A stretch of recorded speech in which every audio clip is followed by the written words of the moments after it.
साधना विद्या मंदिर शाळेत पर्यावरणपूरक श्री गणेश मूर्ती निर्मिती एकदिवसीय कार्यशाळा हा कार्यक्रम आयोजित करण्यात आला होता। या कार्यक्रमाचा उद्देश म्हणजे पर्यावरणाची कुठल्याही प्रकारची हानी न होता विद्यार्थ्यांना पर्यावरणाशी संलग्न होता यावे, तसेच आपल्या मायभूमी मातीशी असणारा बंध जोपासता यावा हा उद्देश लक्षात घेऊन शाळेचे संस्थापक माननीय श्री दशरथ पाटील सर यांच्या मार्गदर्शनाखाली हा उपक्रम आयोजित करण्यात आला होता। या कार्यक्रमाचे उद्घाटन ठाणे महानगरपालिकेचे माजी नगरसेवक उमेश पाटील यांच्या हस्ते करण्यात आले, तर शाळेचे अध्यक्ष राकेश पाटील, खजिनदार रचना पाटील, आंतरराष्ट्रीय चित्रकार रमेश पाचपांडे, शाळेच्या मुख्याध्यापिका अश्विनी सोनावणे, गणेश परब, महेंद्र पाटील, अशोक शिरसाट, सुजय पाटील, सर्व शिक्षक व पालक वर्ग या कार्यक्रमाच्या वेळी उपस्थित होता।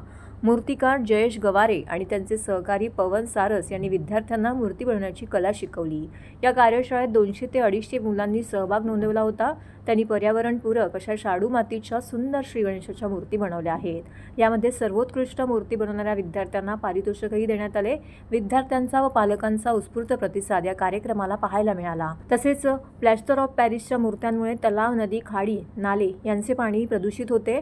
केमिकल युक्त रंगांमुळे पाण्यावर देखील थर साचलेला पाहायला मिळतो। यामुळे पर्यावरणाचा समतोल नष्ट होतोय। म्हणून शाडू मातीची मूर्ती ही पर्यावरणपूरक असते आणि अशा मूर्ती जर बनवल्या तर त्यामुळे तलाव, नदी, नाले, खाडी यांची हानी होणार नाही, कुठलेही प्रदूषण होणार नाही याची जाणीव ठेवून साधना विद्या मंदिर शाळेने हा उपक्रम गेल्या 2 वर्षापासून सुरू केला आहे।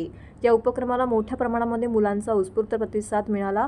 या उपक्रमात मुलांनी बनवलेल्या सुंदर मूर्त्या घरी घेऊन जाण्यात आल्यात। या गणपतीच्या कालावधीमध्ये याच मूर्तींचं पूजन करण्यात येणार आहे। गणपती उत्सवामध्ये याच मूर्त्यांचं पूजन करावं असं आवाहन देखील करण्यात आलं आहे आणि पालकांनी देखील यास संमती दर्शवली आहे। पालकांचा हा उत्स्फूर्तपणा बघून आपण सर्वांनीच पर्यावरणाचे जतन करावे हा संदेश सगळ्यांना देण्यात आला आहे।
हा कोण आहे?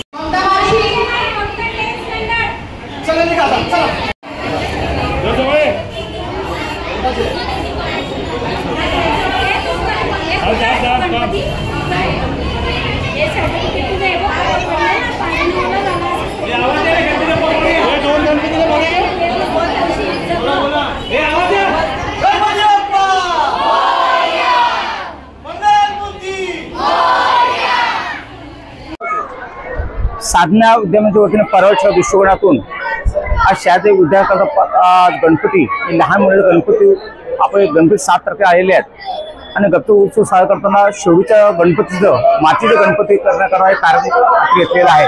तर आपण बघतो आज अनेक ठिकाणी आपण ज्या मूर्त्या महाराष्ट्र गणपती असताना प्लॅस्टिकच्या गणपत्या प्रत्येक ठिकाणी पर्यावरणाचा मोठा धोका आहे।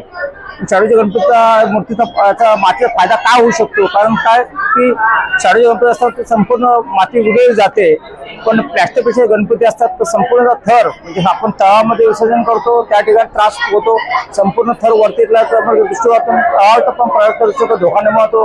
तर शाडूच्या एकच पण त्या मातीचा फायदा होणार आहे, ही माती आपण झाडांवर टाकू शकतो।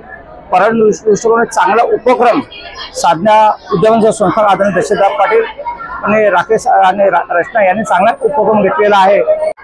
आज साधना विद्या मंदिरच्या तर्फे आपण इथे एक दिवसीय गणेश मूर्ती निर्मितीची कार्यशाळा भरवण्यात आलेली आहे। या कार्यशाळेमध्ये 200हून अधिक विद्यार्थ्यांनी सहभाग घेतलेला आहे। आपल्या कार्यशाळेचे एकच उद्दिष्ट आहे की पर्यावरणपूर्वक अशी गणेश उत्सव साजरे व्हावे आणि या मूर्ती देखील आपण शाडूची माती यांना दिलेली आहे, त्यातून त्यांनी ह्या मूर्ती साकारल्या आहेत। त्यामुळे आता ह्या येणाऱ्या गणेश उत्सवानिमित्त मी नागरिकांना एवढंच सांगेन की पर्यावरणपूरक गणेश उत्सव साजरा करा।